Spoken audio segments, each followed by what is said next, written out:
just kind of launched from today. This is Deuteronomy 20. A good man leaves an inheritance for his children, to his children's children. But the wealth of the sinner is stored up for the righteous. So that has two applications. That word inheritance has a moral component by virtue of how you are living for God, the way that you go about serving God, living for Him, the content and context of Christianity as it plays out in your life. You're handing that on to your children, and they're going to be responsible before God how they handle the inheritance that was placed in their hands. In other words, my children are going to be expected to live for God the way that I have. That's the heritage of our family. Not everyone rolls the way my wife and I have during the course of our conversion, discipleship, and serving God and so forth. We have certain attributes, certain convictions, certain commitments, a certain level of faithfulness with which my wife and I have conducted our relationship with God. And whether my children like it or not, they're going to be held accountable whether they embrace that heritage that has been passed on from their father. And even the grandchildren are going to be held accountable. My family has a particular heritage and legacy that's been established as a consequence of my wife and I getting saved and being converted in this fellowship, being discipled by Pastor Warner, Pastor Mitchell, and then conducting our ministry. There are certain things we don't compromise on, certain standards my wife and I uphold that some of you may not, and that's fine, but that's how we do it in our family, and my children have been raised under the authority of that, and they're going to be held accountable. Whether they embrace that heritage that their father and grandfather has put in place or not. The second feature of this verse, and you can put it up again, just leave it up there, is there's a practical application. The word inheritance also has a material application, a moral application, and a material application. It refers to possessions of property and so forth. And so this insinuates that a father has acted somewhat wisely, and when his life is over, he's got property. He has possessions. He has some wealth that he can pass on to his children. He didn't live hand to mouth and then move into the children's garage until he died, but he exercised wisdom. He was good with his money, lived off his own life earnings throughout his elderly years, didn't exhaust it, and then has something left behind. And again, a lot of people don't. They die penniless, die broke. They didn't think forward, didn't think ahead, didn't make wise decisions. A lot of people pass away and leave their wives and their children and their families in a lot of debt. A lot of, we don't know what's going to happen in life. A young man or a youngish man in his 20s, 30s, or 40s, let's say he's unwise, accumulates a lot of debt. Him and his wife are struggling. Then a tragedy occurs, and either he can't work or he passes away. His wife is left. Maybe she hasn't worked. She's been a homemaker, and now she's trapped. She's stuck. So that would be a very unwise way to live your life, and a very unwise position for you to put your family in should the unforeseen, the unpredictable happen. So these things have to be thought about, and they have to be considered. And it's not a lack of faith. Well, I'm going to believe God. Well, great. Do you believe God? We all believe God. We all trust God. Pastor Warner didn't anticipate spending his life in a wheelchair, and yet he's one of the greatest men of faith that I know. So the unforeseen can happen. Tragedies take place that we can't explain, and we're not going to get the explanation this side of eternity. A lot of things we have to live with that we don't grasp or comprehend. Why did this happen? How could this have taken place? Sickness and accident and so forth. And so a wise person will give some consideration to that and make some amount of preparation. So that's what I want to talk about to some degree, but I want to give you my questions first And then if these questions trigger a response from you, then we'll then open it up and call on you and get something going here. Pastor Ernie is here to assist me, and Pastor Glenn Puglisi. I've asked Jonathan, who has some expertise in the financial realm and in financial planning, to also provide perhaps some answers again. We can't solve every issue in this class this morning, but it may get you started in going to see people, and there are various sorts of products, insurances, and plans that you can start looking into and investigating, and you'd be very wise to do so. My father, that's how he lived his life. He bought his grave plot, I think in 1989. He passed away in 2007. That's the way my father was. He thought ahead. He had investment, he had plans, he had a home paid for, and so forth. He had enough money. He retired at 65, and I don't recommend that necessarily, but he retired at 65 and lived until the eve of his 91st birthday, and had plenty of money and wealth and resource to live on. He never lived extravagantly, but needs were met, homes were maintained, lifestyle was maintained, and then when he passed away, he had something to leave behind to his children and his grandchildren. So we want to discuss that. So here are the 6 questions I have. So, and again, these are just to trigger a response from you. The first one is, and perhaps there's things that you might not want to say in this forum, so consider that. I mean, we don't need to know every gory detail, perhaps of a bad financial situation. You may not want to put yourself in that position, so, be careful, use some wisdom. But here's the first question. What is your biggest concern about your financial situation right now? So everyone will have an answer for that. Well, this is my biggest concern right now. What is your biggest concern for your financial situation? Question number 2, I wish we would have put these up on the board. That would have been a help, but you can't because you don't have them, so never mind. So you're just going to have to remember. What is your biggest concern about your financial situation? Number 2, what is your plan if you go for a period of time without being able to earn money? What's your plan? If you have a family, things can happen. You could break a foot, an ankle, you're in bed, can't leave the house, 4 weeks. What are you going to do? What is your plan if you go for a period of time without being able to earn money? So we're going to talk about some simple things that can be done to deal with that. Number 3, how do you see your financial future? I mean, beyond the next paycheck you earn. That's how a lot of people live that way. I think 65% of Americans live paycheck to paycheck. So how do you see your financial future, and what kind of planning should be a part of your financial life now for the future? How do you see your financial future, and what kind of planning should be a part of your financial life now for your future? Number 4, what is your strategy to pay off unnecessary debt and stay out of debt in the future? Better have one. If you're one of these that has 5 or 10 or 15 or more thousands of dollars in credit card debt, you better develop a strategy. You cannot turn the radio on without some advertisement for a debt consultant. This is huge industry, big money's involved.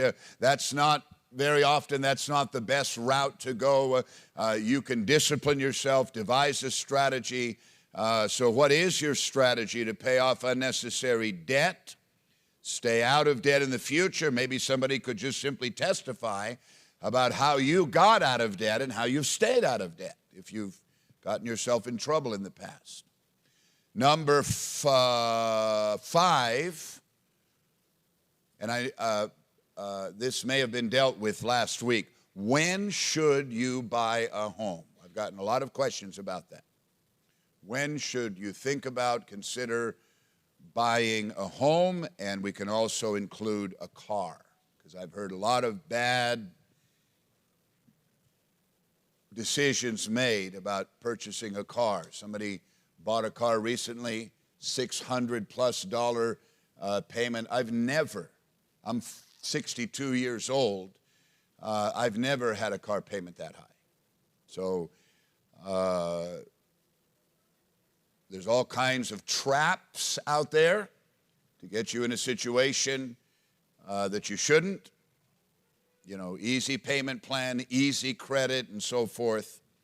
So those are my questions. So what is your biggest concern about your financial situation? Number two, what is your plan if you go for a period of time without being able to earn money? How do you see your financial future? What kind of planning should be a part of your financial life now? And what is the strategy of paying off unnecessary debt and staying out of debt in the future? So somebody, with whatever that triggered, start us off this morning. Sandra. I wanted to say about the question about what would happen if you couldn't work. I have disability insurance at work, and one thing that I learned from Jonathan is that there's different disability insurance. There's disability insurance that says, can you work in any capacity? That will cover, it will only cover that. And then there's disability insurance that will cover you only in what you work for. Like I'm a speech therapist, it would pay for me not being able to be a speech therapist, not just not being able to work at Walmart. Yeah. There's very big difference in disability insurance. I think everybody, and Jonathan, you're going to help me in just a second, everybody should educate yourself about the types of insurances that are available. There's all sorts of insurance for all sorts of things. Guitar players can insure their fingers. You know, and all sorts of things like that. I think even singers can insure their voice. I don't know if a preacher could insure his voice. But you can insure all sorts of things. And so if you're a business owner, a businessman, you have dependents, you need to educate yourself. I don't know what else other than saving money to cover you for a period of time that would sustain someone if they shouldn't work. So maybe, Jonathan, you could address some of these insurance concerns. You got to be careful out there in the market, and I'm sure Jonathan is going to give you a little bit of a warning, but some of you need to get to this straight away. Insurance purchases peace of mind. Car insurance, we know we have to have that. We have house insurance. This produces peace of mind that if the unforeseen happens, you're good, you're covered. So go ahead, Jonathan. Well, like you said, Pastor, savings first. What you should do, and I think we talked about this already one of the first couple weeks, is figure out exactly how much money you need every single month, multiply that by 2 or 3, and have that amount saved, put aside if something were to happen that you couldn't work. So that could cover you the first 2-3 months. If it ends up being some sort of disability where you can't work for 6 months or longer, that's where the insurance policy would be something you can kick in. If you work for, just a regular job, you're an hourly earning or salary earning employee, most of the time disability is offered as a benefit through your employer, and it's much cheaper than what you would have to pay privately.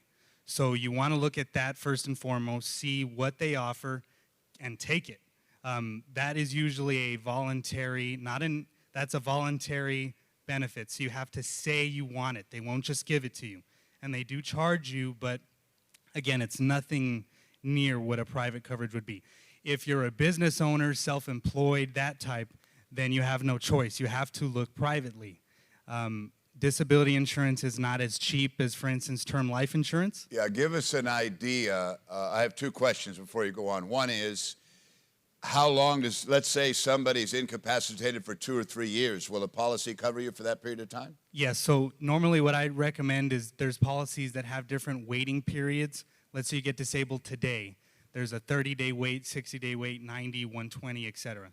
90 to 120 day wait is kind of the happy medium on price, where it's not super expensive. Give us an example of a self-employed guy with 2 or 3 kids. So it depends on the industry you're in. If you're in an industry where you're driving around all the time, the chances of you getting in a car accident and getting disabled are higher, so that affects it. But we're trying to shoot for covering 60% of your gross before taxes income at about 2 to 3% cost of whatever that income is. For example, let's say, easy math, it's 100,000 gross before taxes. We're trying to cover 60,000 of that for around $170 a month. Okay. And that would, after 90, 120 days, kick in, pay you $60,000 a year tax-free for however long you're disabled until Social Security So kicks in. you'd have to survive on something else for 90 days. Yes. Now, you could get a policy where it kicks in 30 days, but those are way more expensive. So it's just more wise to save the money to cover the first few months and then let the policy kick in if something like that were to happen. All right. Okay, so you finished answering my questions. What else did you have in that?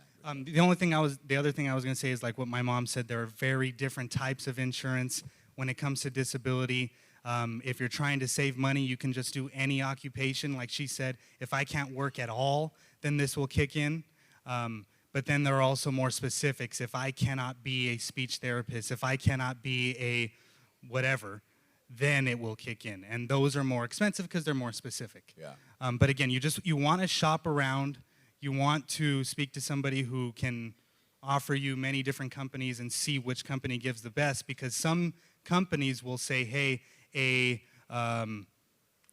business owner for a hail company is more risky than another company will say. So you're just trying to find whoever will give you the best price for the best coverage. What's a key man policy? A key man is if you own, let's say you own a company and you have a guy that works for you who, if he were to go down, you're in big trouble. He's your key man. So the business owner pays for a disability policy on him, so that if he gets hurt, the income that he brings into the business will still keep coming in until you find somebody else that can do what he does. Okay. All right. I was curious about that. Thank you for answering that. Okay, somebody else. You have a question. What is your biggest concern about your financial situation, or something other than that? Anybody at all? This is a great forum. There's people here that can really provide you with some help, and I'm not going to accept counseling sessions if it can be dealt with here. Who had their hand up? Okay, go ahead. Is it on? I wanted to ask Menno and George this last week, but we ran out of time. How has ethics played a role in your business decisions? I work in the medical field, and I'm astounded many times at how professional, well-respected people in our community will lie, steal, cheat just to get rich quick. And so I was wondering if you have examples of decisions that you had to make. Okay, I'm going to speed this up a little bit because we don't have a lot of time. So that's a great question. Ethics in business. You're going to have to be very brief in your answers, but I want George to go first, and then Menno is going to go second. Ethics, honesty, integrity in business. Go ahead, George. You know, I try to run my business and look at customers. I have a relationship with God, and I wouldn't want to do something to a customer that I wouldn't like to be done to me. And that's basically how I try to run my business, including my employees. And, you know, that's basically the rule that I run my business in. Because if I believe God won't be fooled. If I do something wrong to my customers, I'm sure somebody along the line in my life is going to do it to me. And if I go to God and say, why are they doing this to me? I know God's answer is going to be, well, you do it to other people. Why are you complaining about this? So I try to make sure I cover my end in that way. Very good, George. Thank you. And Menno? In my business, as far as hairdressing or even the car business, one thing that I do is check myself. I check, is this right? And then God checks me. Is this right or is this wrong? Are you going to do what's right or are you going to do what's wrong? And there's the Holy Spirit is a powerful entity that checks us as Christians, whether you work whether you're self-employed or an hourly wage earner. God will check you. Are you doing what's right? Or are you doing what's wrong? And that's something that's very, very important. And I do the best I can to do it. I don't always do. I'm not perfect, but I continually check myself. Am I doing what's right? I think crossing ethical boundaries in the context of money is a huge problem, not just in the world, but in the church. Because something about having money in your hand, something about the benefit that may seem to come. If I just shade things a little bit over here, I can have money. If I don't, I'm not going to have the money. And a lot of Christians will compromise in that regard. And of course, most businesses lend themselves to covering up a lot of shenanigans that can go on underneath the surface. So you have to have a self-imposed level of morality, honesty, and integrity because some of the decisions you make, you're on your own, by yourself. Nobody may know. God does, of course, and so forth. So that's one of the hardest areas to be self-disciplined. And our sister's question is a great one, and I appreciate both of those answers about integrity and handling money. And plus, God's not going to bless you. You may get a short-term benefit, but overall, you're purchasing a curse is what you're doing. And I think a lot of what George says is true. You reap what you sow, right? That's the essence of what you're saying. You treat people honestly, with integrity, even if it costs you money. And I personally know that George has lost hundreds of thousands of dollars worth of business over years because he wouldn't cross boundaries. Oh, well, right? We just let it go. It wouldn't be right to shade the truth and to take this business. And so those are great answers to that question. Somebody else, does anybody, Ernie, Brother Ernie. Following up on Leanne's question of ethics, I remember when I was doing well, the financial advisor that would call me, he always wanted me to move money from one to another, and they were always happy to be able to make a change.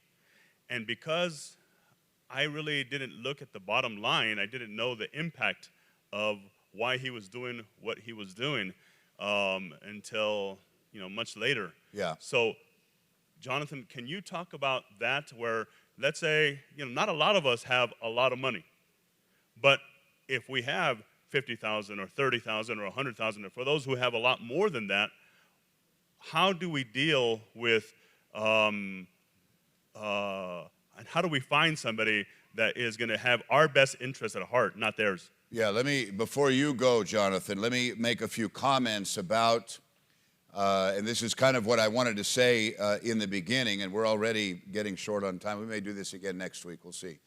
There are different ways to handle the answer to this question.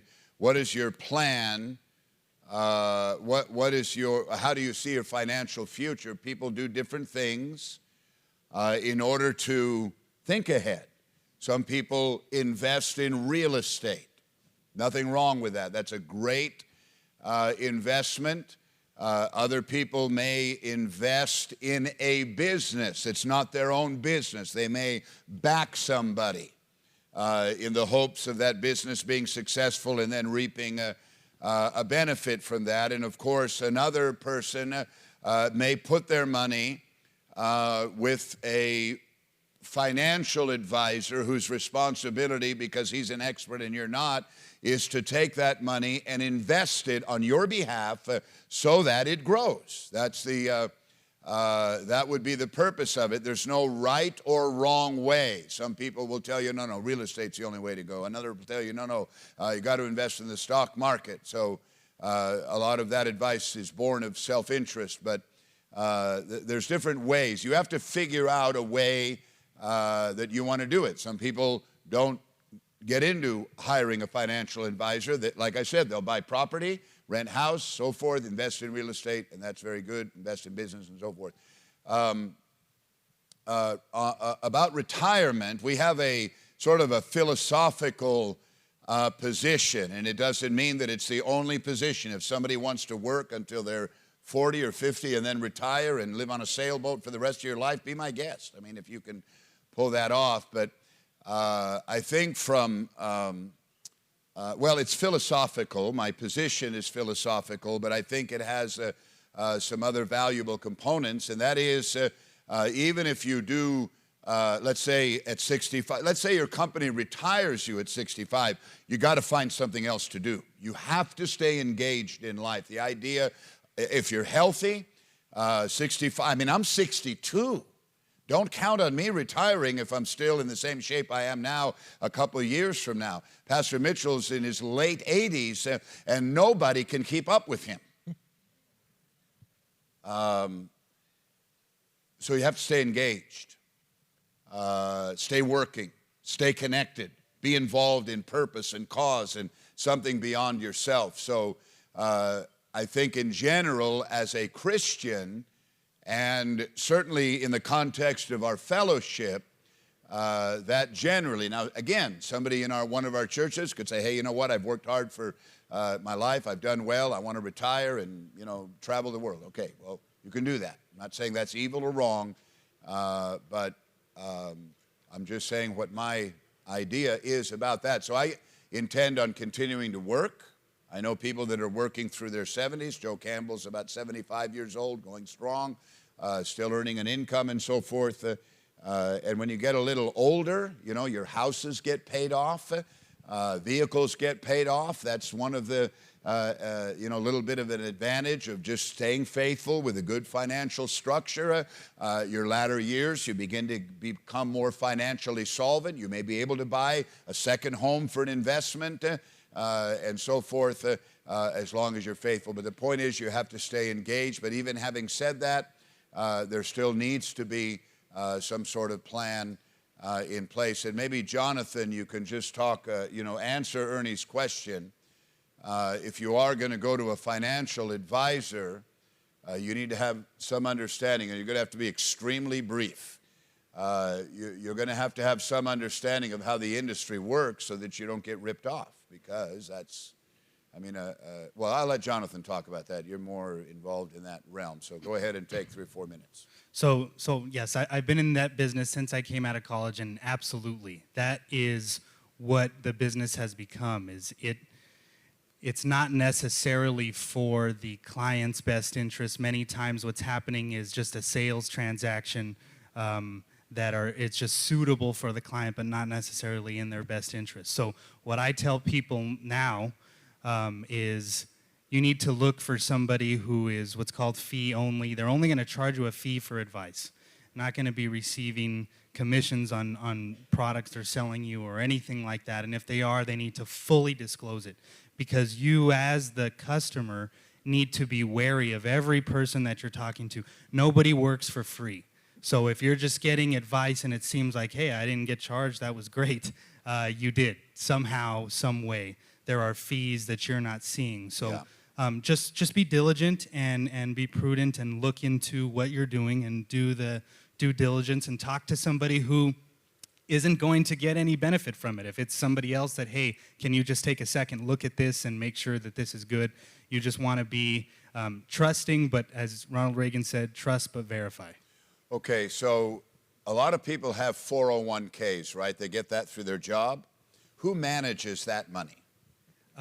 Whoever the 401k is with. Let's say it's Fidelity or others, their principal. And let's say a company has 150 employees, 70 or 80% of them have the 401k. do you as an employee have anything to say about how that money's invested? And can you do what you're suggesting, find out what kind of stocks this guy's buying, what kind of commissions he's getting on it? Absolutely. You can look at your 401k statement and see how much am I paying in fees for what I'm in. Then each of the investments that you choose, many times people don't really look at it and they just let the company choose whatever it is supposed to be for my age. And many times the person that set up that 401k, those particular choices pay a higher fee. So yes, you can definitely look into it and say, hey, I need to lower these costs. Yeah, so for example, let's say you give, this may not relate to a lot of people here, but either now or maybe later on, let's say you give a financial advisor $30,000 that you've saved or accumulated or inherited, and it's a mutual fund. Correct me if I say anything wrong. I've learned these things, fairly recently. Let's say it's a mutual fund, which means there's a number of different stocks that have been purchased with this $30,000. So the manager of this money,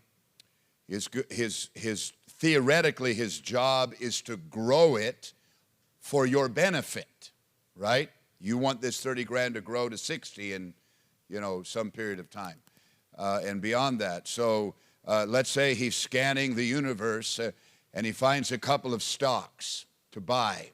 One of them is not that great for you, but it pays him a huge commission. Is this a good way to say it? Another one is great for you, but it pays him a pittance of a commission. Which one is he going to choose? He's going to choose the one that's in his best interest and not yours. And you're going to see that your money's growing a little bit, so you're not going to know that little detail. So that's why you need to be involved. I remember when my father passed away, he left money with a financial advisor, and so I started getting, so much mail. I called the guy, I said, what am I getting all this mail for? He said, well, he didn't really want me to look into it that carefully. He said, well, we're a highly regulated industry, and we've got to document everything and so forth. But what most of those mailings were, they were all the transactions this guy was doing, which are documented, and I didn't even learn. I used to just, I think I have them in a box somewhere, but I used to just put them aside. Now, they need to be examined and looked at. And so is that a good way to put it? So that's the way the industry works. Most of the activity is done in the best interest, not of you, but of your brokers. You got to be careful. And there are people out there, like Jonathan, for instance, that just charge a flat fee. In other words, there's no benefit whether he buys product A, B, or C. The benefit is always with your best interests in mind. So that's something to keep in mind. Yes, Ross. Wait till you have a microphone. I'd like to mention a book by John Robbins. It's called Money. It's very, it's very good. I use it as a reference, and it explains the financial markets, everything, banking, everything you want to know about money. Yeah. It's Robbins. Okay, there are a lot of good books out there, and I think what we're going to do is provide you with a list of about 5 that will help you.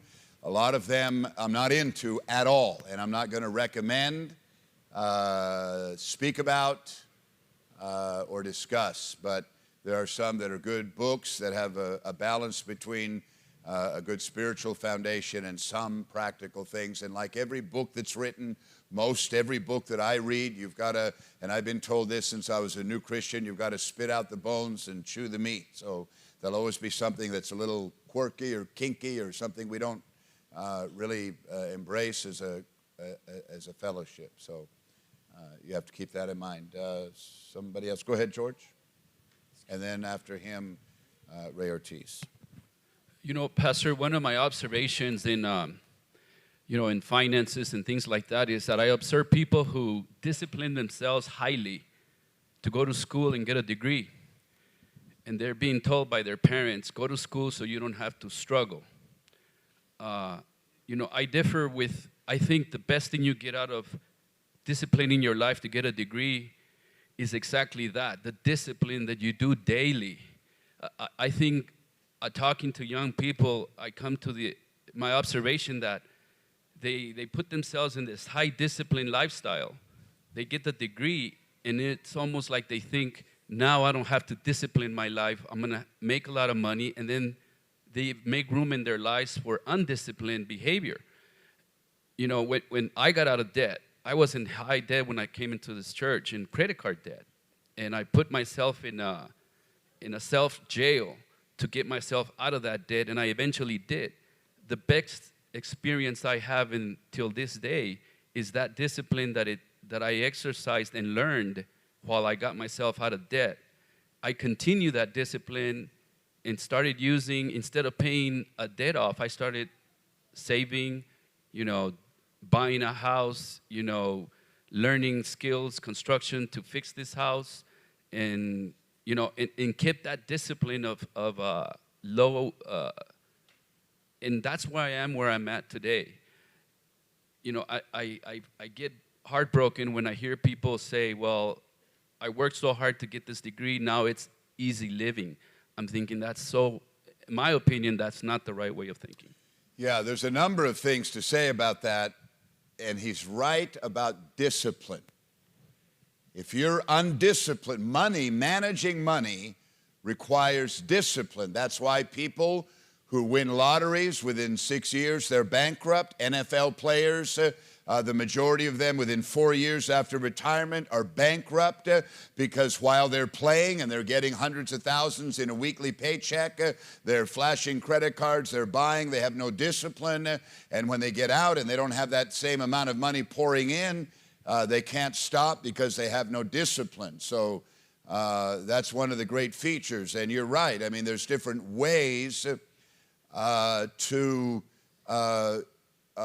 make discipline a lifestyle. One of them is going to school, getting an education. You discipline yourself. Most employers, if they're looking for a college grad, they know you didn't learn nothing that's going to help them, but they want to know whether you had a degree because they want to know whether you benefited them. I think GE, is this right, Caesar? GE started their own college and universities in the 50s because they got tired of getting college grads that didn't know anything about how to help the GE business, so they started their own.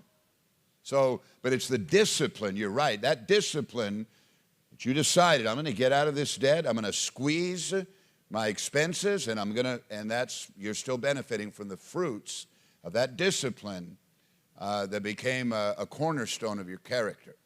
And that's what a lot of people do not have. They don't have discipline. So you have to enact that in your life. Amen. Anybody else? Those are very good. Ray Ortiz, yes. My question, I was talking to a brother, and we're thinking about going out as far as preachers go. I know a lot of people that have a life insurance as far as people that are going to be staying, but as far as people that go out to preach, as far as life insurance, what would you say that? Back in my mind, I'm thinking about Barry and Mary Lou. That's about why what? I asked. About Barry and Mary Lou Parker. Yeah. So that's in the back of my mind. That's why I'm asking this question. No, I think life insurance is a necessity, especially for a married man. I have life insurance. If something happens to me, Renee will never have to earn a penny. I mean, working wise with a job and a paycheck. She'll be taken care of, and our home will be paid for, and she'll have enough to live on for the rest of her life. So I think that's a pretty much a necessity. And again, you need to look into that. I recommend that you get life insurance, especially if you're a married man, if you're single, and you have somebody that may be dependent on you, a single mother and so forth. You can get life insurance literally for pennies almost, can't you? I mean, very, very inexpensive. And again, you have to do your own research. I'm not an insurance salesman. I'm not going to recommend you go see a particular person, but you can do that. So I recommend that, yeah. Okay, Angel, everybody's got to be very quick because we're going to wind this up in a couple This is for Jonathan. Most life policies don't cover disability. Is it wiser to just add a rider to it or get an additional policy? I think they're separate, aren't they? Life insurance is one thing and the disability thing is another. Or can they be mixed together? No, he's right. You can add a rider to Oh, okay. a life insurance. What the rider would be, though, is what we were talking about earlier. It's only going to be if you cannot work, period. If you can go work at some fast food place and just, not what you're doing, then it'll cover you. So it's just less specific. But yes, absolutely. If we're talking about you're just trying to do the cheapest option possible, you're getting a term life policy and you can add a disability rider to it most of the time.